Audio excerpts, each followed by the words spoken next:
The university auditorium was alive, overflowing with tension so thick you could almost taste it. Every seat, all 2,000 of them, was taken. Students packed shoulder to shoulder, leaning forward, gripping their phones, their whispers blending into a single restless hum that vibrated through the air. Camera flashes erupted like tiny lightning bolts bouncing off polished floors and glossy wooden walls.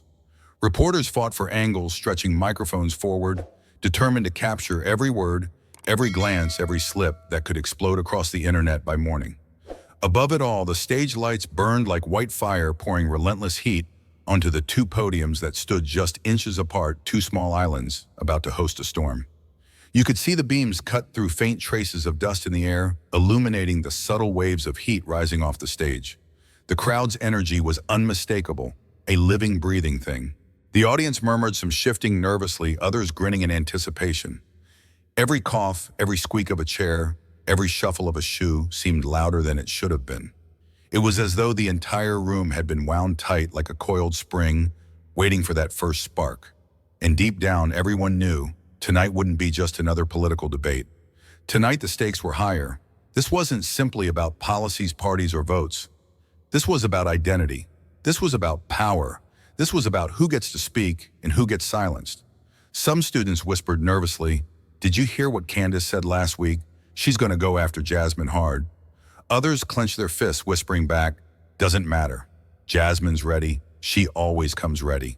The tension built like storm clouds gathering above the stage. Everyone knew they were about to witness something explosive, something that would trend before the night was even over. At the center of the stage stood two women separated by just a few feet, yet they could not have been further apart. On the left, Candace Owens was a portrait of controlled aggression. Her jet-black blazer hugged her frame sharply, her chin tilted slightly upward, as though daring anyone, even gravity, to challenge her. Her dark brown eyes were locked unblinking, cutting through the audience like blades of glass.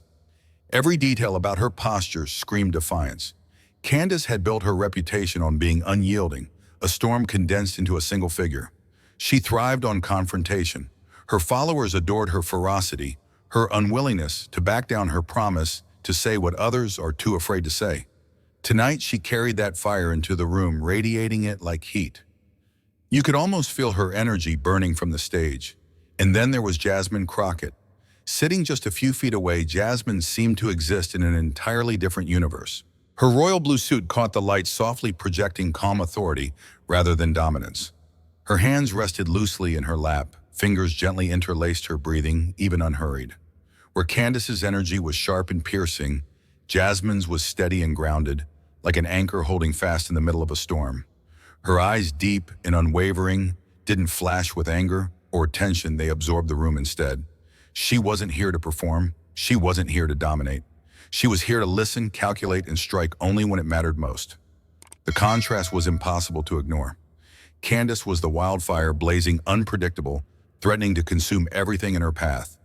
Jasmine was the river, calm on the surface, but carrying immense unseen power beneath. And tonight in this packed auditorium, these two forces of nature were about to collide. The tension in the auditorium had reached a breaking point. On one side of the room, conservative students sat on the edge of their seats, their phones gripped tightly, fingers hovering above the record button. They whispered excitedly to one another, their faces lit with anticipation. To them, this was supposed to be Candace Owens' night, another chance for their hero to dominate the stage and deliver the kind of viral knockout moment she was known for. Across the aisle, progressive students leaned forward too, but for an entirely different reason. They came tonight for Jasmine Crockett. To them, she wasn't just another politician. She was their voice, their shield, their proof that calm intelligence could stand up to fire and fury. They believed in her composure, her preparation, her ability to strike when it mattered most. And then there were the undecided ones, the quiet middle, the curious observers who weren't here to cheer or boo but to witness. They didn't pick sides, at least not yet. One student leaned toward another, lowering his voice so only a few could hear. "Tonight there's going to be blood." He hesitated, then added softly, "At least with words." The whisper spread like static electricity through the crowd, sparking nervous smiles and shaking heads. The air felt heavier with every passing second, like the entire room was holding its breath, waiting for the first strike.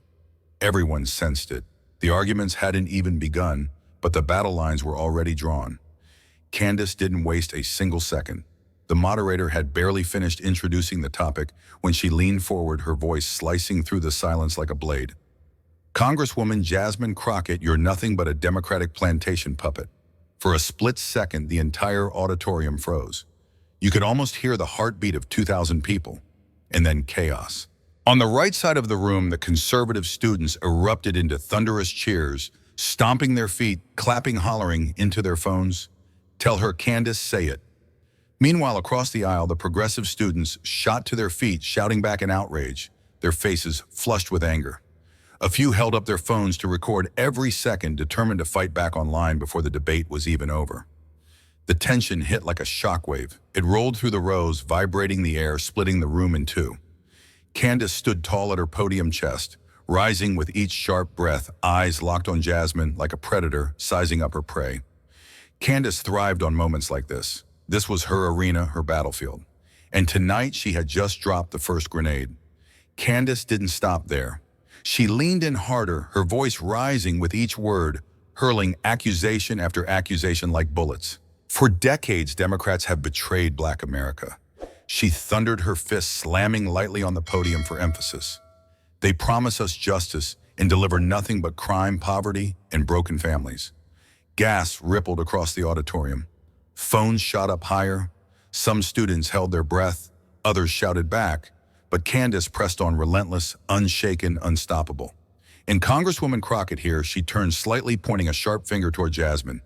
You sit in your office in Washington collecting checks, playing politics while our communities bleed. You've sold out the very people you claim to represent. Her voice cracked like thunder, echoing off the auditorium walls. Every sentence hit like a strike. The conservative side erupted into chants of Candace, Candace, clapping and stomping their energy, feeding off her fury. Across the aisle, progressive students jeered, shouting back, some holding up signs supporting Jasmine.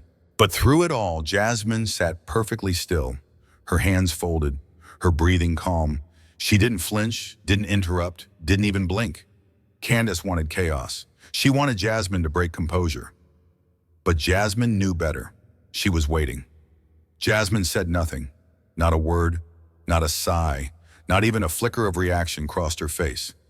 As Candace's accusations thundered through the hall, Jasmine sat perfectly still, her back straight, her hands loosely folded in her lap. Her breathing was steady, unnervingly steady, as though she had all the time in the world. Her eyes never left Candace, but they weren't filled with anger. No sharp flashes, no clenched jaw. Instead, her gaze was measured, calculating, the kind of look a scientist might give a specimen under a microscope. It was as if Jasmine wasn't hearing insults, she was studying patterns. Every word, every gesture, every rise in Candace's voice, Jasmine absorbed it all without a single twitch. And somehow that silence was louder than any response she could have given. The auditorium felt it. Students shifted in their seats, exchanging nervous glances. The progressive side, tense and alert, seemed to draw strength from Jasmine's composure. On the other side, some conservatives frowned slightly, suddenly uncertain. It was the kind of silence that could bend an entire room, the kind that turns weightless air into solid stone. For the first time tonight, it wasn't Candace who controlled the moment. It was Jasmine without speaking a single word. Candace's voice sharpened like a blade, cutting through the restless murmurs of the crowd. Her body leaned forward over the podium, knuckles whitening as she slammed her words into the microphone. You're a performer, not a leader. The line hit like an explosion. For half a heartbeat, the room froze, then chaos erupted. Conservative students roared with approval, pounding their desks, stomping their feet, their chants rising like thunder, Candace, Candace. On the opposite side, the progressive students exploded in outrage. Shouts clashed midair. Fingers pointed, voices rose, faces flushed red with fury. Students waved signs supporting Jasmine, yelling back accusations and slogans. Within seconds, the auditorium transformed into a battlefield. Words became weapons, and every sentence fired felt like a shot. The moderator banged his gavel, shouting for order, but his voice was drowned out by the storm. Reporters leaned forward in their seats, cameras rolling furiously, knowing they were capturing history in real time. And yet, through the chaos, Jasmine didn't move. Her stillness became more pronounced with every passing second. Candace wanted to rattle her, to provoke a reaction. Instead, Jasmine's silence made Candace's fury look louder. Harsher, more desperate. The battle lines were drawn. The war of words had begun. And then Candace dropped the bomb. Her voice sharpened, her finger, stabbing the air for emphasis. This is what I call the liberal plantation. The words hit the room like lightning. For a single stunned heartbeat, there was absolute silence, the kind that screams louder than the sound itself. And then the explosion came. On the conservative side, students erupted in thunderous applause and cheers, pounding their desks as if Candace had just declared victory. Phones shot up, live streams ignited their chants, rolling like a drumbeat. Say it louder, say it. Across the aisle, the progressive side recoiled in outrage. Shouts rose like a tidal wave, drowning out everything else. That's racist, sit down, Candace. The divide became visible, almost physical, two halves of the same room, standing toe-to-toe like opposing armies on a battlefield. Reporters whispered frantically into their recorders, knowing instantly that this single phrase would dominate headlines by morning. Camera flashes multiplied, desperate to capture every flicker of expression on Jasmine's face. But Jasmine stayed still. Her calmness became almost unnatural in the chaos. It wasn't passivity, it was control. And yet everyone in the room knew Candace had just crossed a line. This was no longer about policy. This was about identity, race, and power. Candace stood tall behind the podium, a confident smile curling at the edges of her lips. Her chest rose and fell quickly, her adrenaline still burning, but her eyes gleamed with triumph. To her, this was her moment. She looked out across the roaring crowd, drinking in the chaos like oxygen. The chants from her supporters, Candace, Candace, filled her ears like music. In her mind, this was it, another political highlight.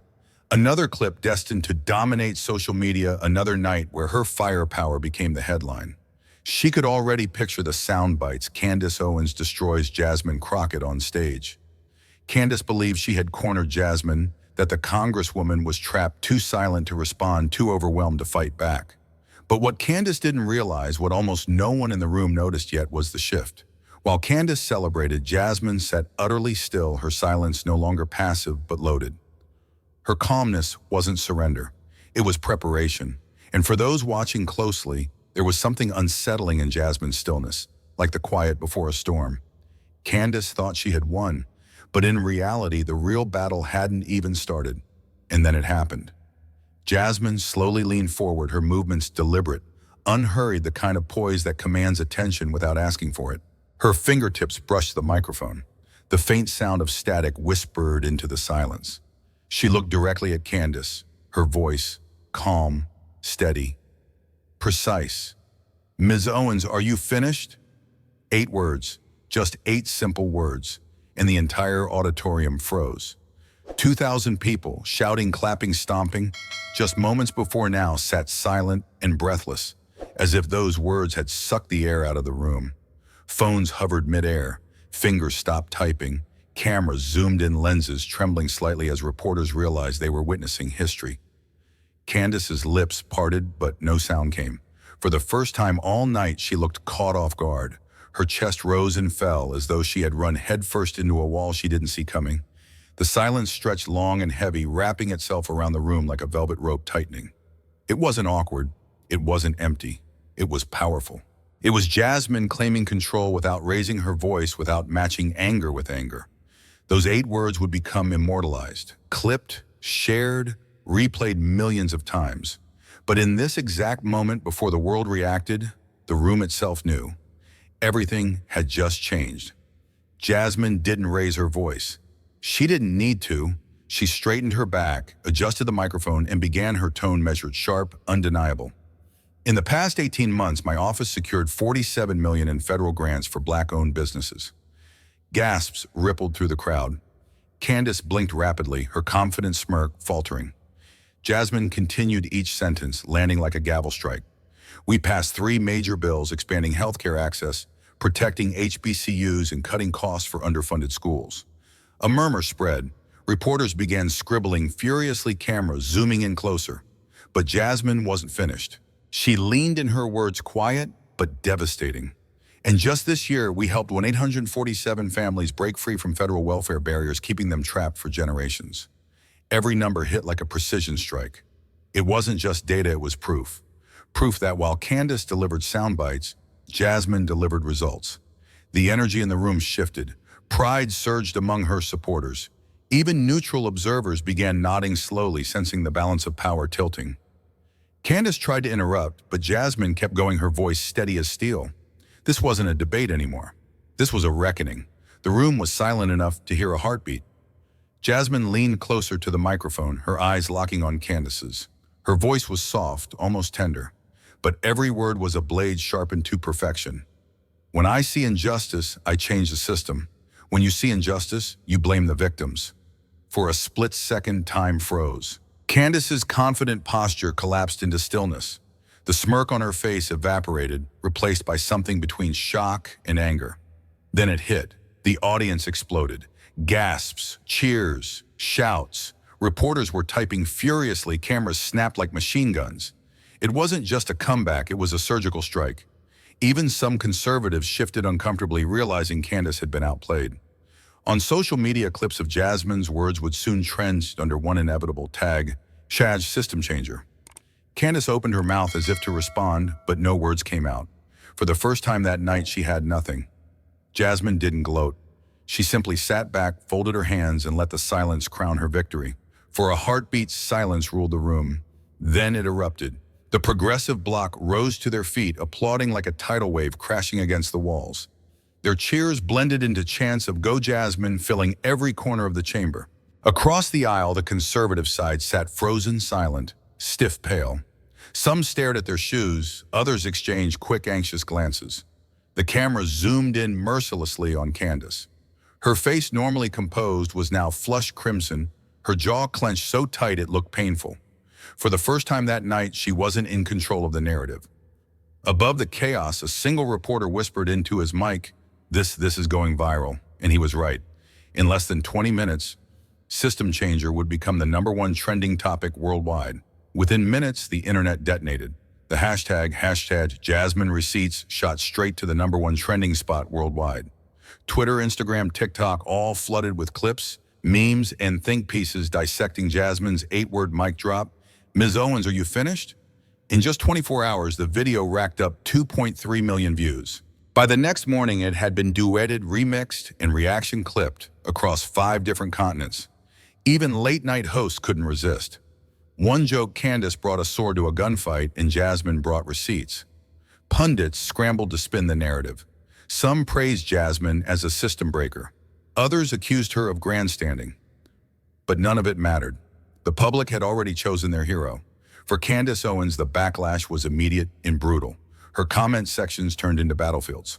Former fans flooded her posts with a single cutting phrase, "Are you finished?" Within 12 hours, 3 of her major sponsors quietly pulled out. By the evening, a well-known political analyst on MSNBC called it, "This is the biggest strategic failure of Candace Owens' career." Conservative circles whispered about damage control. Some allies publicly distanced themselves. Others privately questioned whether Candace's shock strategy had finally backfired. And yet the hardest blow came from her own audience. For the first time in years, her loyal base fractured, some stayed, but many walked away. Overnight, Jasmine Crockett transformed from a rising congresswoman into a national icon. Within 48 hours, she was invited to speak at 3 of the country's largest political summits. CNN introduced her as the new face of American leadership. The Washington Post called her the woman with receipts, referring to the $47 million, 3 bills, and 1,847 families she had boldly cited during her legendary rebuttal. Clips of Jasmine's calm yet devastating comeback swept across every platform. TikTok edits, YouTube compilations, late-night talk shows, everywhere her words became cultural currency. "Ms. Owens, are you finished now?" etched into political history. And for millions watching, Jasmine was more than a politician. She had become a symbol of resilience, intelligence, and hope. The showdown between Jasmine Crockett and Candace Owens became more than a viral moment. It marked a historical turning point in the national conversation about Black leadership in America. For decades, debates around representation were dominated by volume over vision, who could shout the loudest, trigger the crowd, or win the soundbite war. But Jasmine changed the rules. Her calm, data-driven rebuttal established a new gold standard for political discourse: substance over noise. Facts matter more than theatrics. Analysts compared the moment to Obama's 2008 Philadelphia speech and Kamala Harris' Senate cross-examinations, a rare point where rhetoric met receipts. Universities began adding the Crockett Owens debate to their political communication courses. From this day forward, the question was no longer who speaks louder, but who delivers more truth. Sometimes power isn't in the loudest voice. It's in the quiet confidence that doesn't need to scream. Jasmine Crockett proved that true influence comes from substance, not noise. She didn't match Candace's aggression. She didn't raise her voice. She let the facts do the talking, and the world listened. You don't have to shout to shake the room. In a culture addicted to outrage and sound bites, Jasmine showed that calm clarity can rewrite history. Jasmine Crockett didn't just win an argument, she redefined what leadership means. In a world obsessed with headlines, hashtags, and viral clips, she proved one timeless truth: real leaders don't perform. Real leaders build the future. Candace came for the spotlight, Jasmine came with solutions. One chased applause, the other changed the game. And in that moment, the world saw the difference. This wasn't just a viral moment. It was a turning point. A generation watched as two worlds collided, one built on noise, the other on substance. And from that clash, a new standard was born: justice, truth, resolve. Jasmine Crockett didn't just defend herself. She reframed the future. She reminded us that power without purpose is hollow, and that true leadership lives where courage meets integrity. Long after the cameras stopped rolling, this moment still whispers to everyone watching: lead with action. Stand for something, and the world will follow. In life, true strength doesn't come from being the loudest in the room, throwing insults, or trying to scare people into silence. Real power comes from calmness, proof, and results. When others attack you with words, let your actions speak louder. When you face prejudice or unfair criticism, don't rush to anger, respond with facts and achievements. Because real leadership isn't about putting on a show. It's about building a future people can believe in. This showdown reminds us of a timeless truth. A loud voice might grab attention, but real value changes hearts and history. If you believe actions speak louder than words, if you believe truth and justice are worth fighting for, then hit subscribe and join us for more powerful stories like this one. Smash that like button if you felt the power of calm strength. Hit subscribe and be part of a community that believes in action over noise. Turn on the bell icon so you never miss a story that shakes the system. Together we'll keep building a space where justice, truth, and courage always win.